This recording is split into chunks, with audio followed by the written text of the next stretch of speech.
Hello everyone, welcome you all. जय हिंद दोस्तों। आप सभी कैसे हैं? आप सभी का एबी रोड्स में स्वागत है। दोस्तों, आज हम डिस्कस करने जा रहे हैं केमिकल रिएक्शन एंड इक्वेशन। दोस्तों, यानी रासायनिक समीकरण और उसकी अभिक्रिया। ये क्लास 10th वालों के लिए है, बिहार बोर्ड।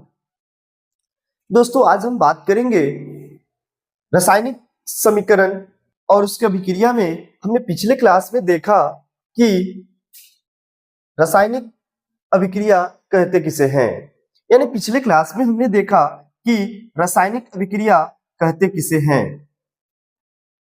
तो रासायनिक अभिक्रिया के बारे में हम लोगों ने पढ़ लिया है।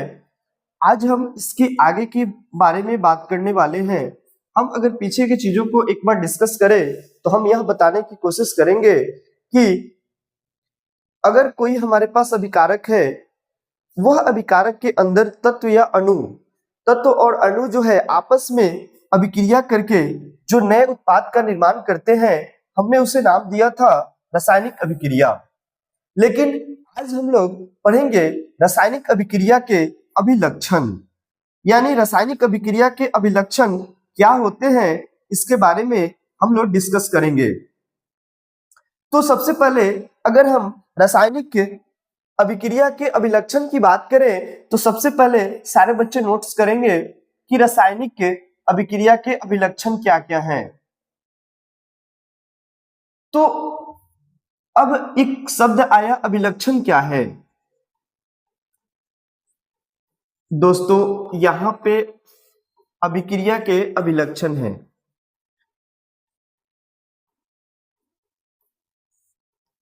अगर हम अभिलक्षण की बात करें कि अभिलक्षण है क्या, तो यानी हम किसी चीज को देखकर पता कर सकते हैं कि इसके अंदर ये लक्षण है, इस वजह से यह एक प्रकार का रासायनिक अभिक्रिया है। इसके आधार पे हम बता सकते हैं कि यह एक रासायनिक अभिक्रिया है, यह हो रहा है। जैसे अगर हम बात करें अवस्था में परिवर्तन, अगर हम बात करें अवस्था में परिवर्तन, तो अगर हम अवस्था में परिवर्तन लेंगे तो हम चीजों को समझने की कोशिश करेंगे कि अवस्था में परिवर्तन आखिर होता क्या है, और हम कैसे कह सकते हैं कि अवस्था में परिवर्तन हुआ। अगर अवस्था में परिवर्तन हुआ तो वह एक रासायनिक अभिक्रिया है। तो हमने देखा कि अगर हम बात करें कि हम ले लिए हाइड्रोजन गैस, हम ले लिए ऑक्सीजन गैस। जब हम हाइड्रोजन गैस और ऑक्सीजन गैस को अभिक्रिया कराएंगे तो एक प्रकार का जल का निर्माण करेगा। तो हमने देखा कि हाइड्रोजन की जो अवस्था है वह गैसीय अवस्था में है। ऑक्सीजन की अगर अवस्था है तो हमने देखा कि गैस अवस्था में है। हाइड्रोजन जो है गैस अवस्था में है, ऑक्सीजन जो है गैस अवस्था में है। ये दोनों की अवस्था मिलकर के जो दूसरा अवस्था का निर्माण किया वह बना दिया लिक्विड। तो हमने देखा कि यहाँ पे जो अभिकारक है तो ये अभिकारक गैस अवस्था में है, लेकिन इससे बनने वाले जो उत्पाद है, इससे बनने वाले जो प्रतिफल है वह किस अवस्था में है, तो द्रव अवस्था में है। तो हमने देखा कि अगर अवस्था में परिवर्तन हो रहा है तो हमने इसको नाम दिया कि यह एक रासायनिक अभिक्रिया है। तो हम यहाँ पे जो लिखवाए हैं अभिलक्षण, अब ये अभिलक्षण देख करके हमें पता चलता है कि गैस है और इसके जो अवस्था में जो परिवर्तन हुआ यह लिक्विड अवस्था में गया। इसलिए हमने बोला कि अगर अवस्था में परिवर्तन हो रहा है तो हम कहेंगे कि वह एक रासायनिक अभिक्रिया है। अगर हम दूसरे पॉइंट की बात करें कि हम दूसरे आधार पे हम कह सकते हैं कि अगर रंग में परिवर्तन हो जाए, अगर रंग में परिवर्तन हो जाए तो भी वह क्या है, रासायनिक अभिक्रिया है। रंग में परिवर्तन हो जाए तो भी क्या है, वह रासायनिक अभिक्रिया है। जैसे हमने लिया copper sulphate, CuSO4 copper sulphate है। जब हम कॉपर सल्फेट को लिए तो हम इसके कलर को जब हमने देखा, इसके रंग को देखा, तो यह एक व्हाइट था यानी सफेद था। कैसा था? सफेद। सारे बच्चे बोले सफेद। लेकिन जब हम इसको क्रिस्टलीकरण करेंगे पानी के साथ, जब इसको क्रिस्टलीकरण किए पानी के साथ, तो ये बनाया CuSO4 इंटू 5H2O। और जब हम इसके कलर को जब हमने देखा तो इसके जो कलर बने थे, यह कलर नीला हो गए थे, यानी ब्लू हो गए थे।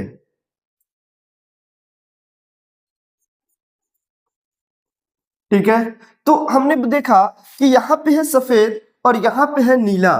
तो ये सफेद से जो नीला बना तो इसके रंग में परिवर्तन हुआ। जब रंग में परिवर्तन हुआ, इसके अभिकारक जो थे इसके कलर सफेद, लेकिन यहाँ पे जो इसके प्रतिफल बने, जब हम इसको क्रिस्टलीकरण किए तो इसका जो कलर बना नीला। इस आधार पर हम कह सकते हैं कि यह एक रासायनिक अभिक्रिया है।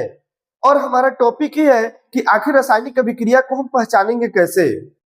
तो अगर हमने पहला पॉइंट देखा कि अवस्था में परिवर्तन हो रहा था, दूसरा पॉइंट हमने देखा रंग में परिवर्तन हो रहा है, जिसके आधार पे हम कह रहे हैं यह एक केमिकल रिएक्शन है, केमिकल रिएक्शन है। आगे अगर हम बात करें, तीसरा पॉइंट ले लें। अगर हम तीसरा पॉइंट की बात करेंगे तो तीसरा पॉइंट में अगर हम बोले कि गैस का निकलना, अगर हमने तीसरा पॉइंट लिया और हमने बोला गैस का निकलना, तो अगर कोई अभिक्रिया है तो हम कैसे पहचानेंगे कि वह एक रासायनिक अभिक्रिया है। तो हमने 2-3 टर्म्स बताए जिसके आधार पे हम पता कर सकते हैं कि वह एक रासायनिक अभिक्रिया है। जैसे हमने पहले देखा अगर अवस्था में परिवर्तन हो रहा है, दूसरा हमने देखा रंग में परिवर्तन हो रहा है, तीसरा हमने देखा गैस अगर निकल रहा है तो वह एक प्रकार का रासायनिक अभिक्रिया है। अब गैस का निकलना कैसे होता है, तो हम देखेंगे कि जब अम्ल को धातु के साथ अभिक्रिया कराते हैं, जब अम्ल को धातु के साथ अभिक्रिया कराएंगे तो वह लवण और हाइड्रोजन गैस, लवण और गैस का निर्माण करेगा।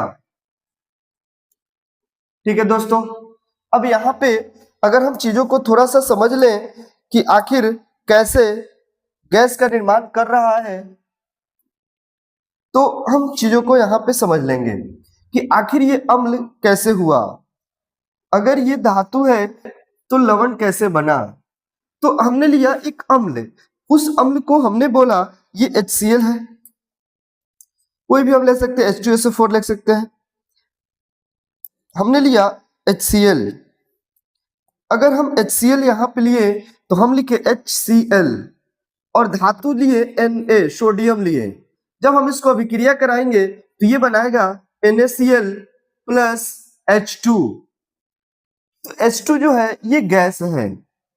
तो अब हमने देखा कि अगर कोई हमारे पास, अगर हमारे पास कोई अभिकारक है, वह अभिकारक के पास जब वह अभिकारक बना और उस अभिकारक के फलस्वरूप जो गैस निकला, उसके आधार पर हम कह सकते हैं यह एक रासायनिक अभिक्रिया है। हमने बताया कि आखिर गैस निकलेगा कैसे, तो हमने लिया एक अम्ल और उस अम्ल के साथ धातु के साथ अभिक्रिया कराया।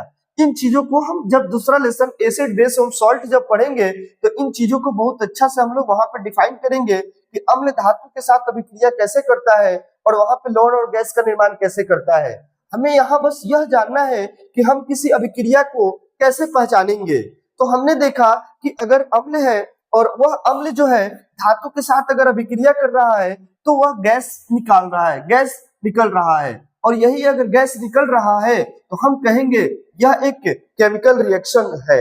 इसी चीज को हमने इसके पिछले टॉपिक में भी बताया कि जब हम केमिकल रिएक्शन हो रहा है, यानी कहने का मतलब क्या है कि अब हमें पता चल गया कि हम यानी अवस्था के आधार पर, रंग के आधार पर, अगर हम कहें यहाँ पे गैस के आधार पर हम बता सकते हैं ये रासायनिक अभिक्रिया है। यानी ये सारे क्या है, उनके अभिलक्षण है। और भी बहुत सारे अभिलक्षण है, जैसे तापमान हो गया और छेप हो जाए। इन सारी चीजों को हम डिस्कस नहीं करेंगे। हम उम्मीद करते हैं कि आप सभी बच्चे इतनी सारी बातें बहुत अच्छा से आप लोग समझ गए होंगे कि रासायनिक अभिक्रिया के अभिलक्षण होते क्या क्या है। दोस्तों, तो हमने देखा कि रासायनिक अभिक्रिया किसे कहते हैं, रासायनिक अभिक्रिया के अभिलक्षण किसे कहते हैं। अगला जो हमारा टॉपिक होगा वह टॉपिक होगा कि रासायनिक अभिक्रिया के संकेत क्या क्या हैं। तो दोस्तों आज हम यहीं तक रखते हैं, फिर मिलते हैं अगली क्लास में। जब हम अगले क्लास में आएंगे तो हम बात करेंगे रासायनिक अभिक्रिया के अभिलक्षण क्या, रासायनिक अभिक्रिया के संकेत क्या क्या हैं। दोस्तों तो आज के लिए बस इतना ही रखते हैं। Wish you all the best, have a good time, जय हिंद।